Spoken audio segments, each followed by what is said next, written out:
Welcome to this week's episode of 60 Seconds with the Superintendent. Well, you can't turn on the news and not hear something about AI.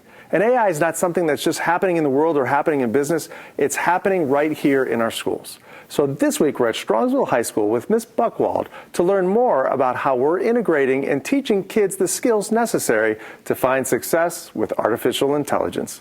Let's take a look. So you can use these other platforms, but like I said... We are currently working on urban models throughout the world, and I thought this would be a really cool way for them to see it firsthand through an AI generation on what it would look like as an urban planning. They don't really get why buildings are where they are. They don't get why the streets are where they are and where housing, and so it's actually really nice for them to see it as a whole picture, but know that globally they're, just made differently. I think students are embracing AI beautifully, as long as they know that they have the ability to mess up and start over. It's a new technology, and it's a new technology for us as well in the classroom. Because remember, prompting matters. I think students genuinely enjoy being able to explore. They can get in there and enjoy it. They can prompt conversation with a small group or even themselves. They're seeing that AI has so much more of a human element to it than just getting an answer.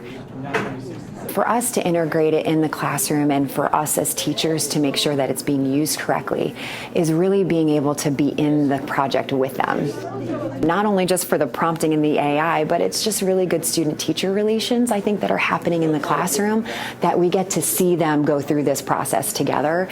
And, these kids are savvy.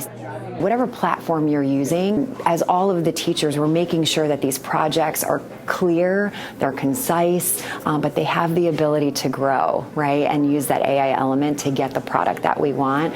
They have to show progression, and to show that progression, they have to show a log, and with that log, they show from where they started to where they ended. Prompting is hard because words matter, and you have to tell AI what you really need. So that's how we've been able to really be careful with the AI in the classroom to get the product that we're looking for.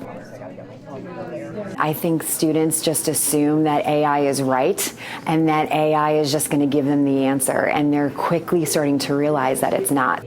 It's that human element. Communication with AI is so important in the classroom for students. So vocab, just using the correct words. Being able to have a clear understanding of what the objective is. The teacher-student communication needs to be really strong. They're realizing AI knows a lot and it can provide a lot, but you still need to tell AI what it needs to do to create the end result. In our class, we use AI for note-taking sometimes. It's really useful, such as we're using it now, for projects. It gives great examples, and it's really useful to set the pace for how a project should look. I have never really used it in any of my classes before that much, because it always has a negative rep, but they're showing us how it can be positive, and it's a new experience, and I like it so far. You're gonna not remember. You definitely learn communication skills, how to really say what you're thinking and try and convey, because AI doesn't exactly understand everything. So you definitely learn a lot of that and different things, just trying to get what you want and convey what you want to say. So as our students have learned, AI is much more than a tool you use to get answers. It could be a thought partner, someone to help you get organized, to strategize, and to crowd surf your ideas to see if you're on the right track. We're proud of these students and Ms. Buchwald for bringing this important technology into the classroom. As always, thanks for watching, and go make it a great Mustang week.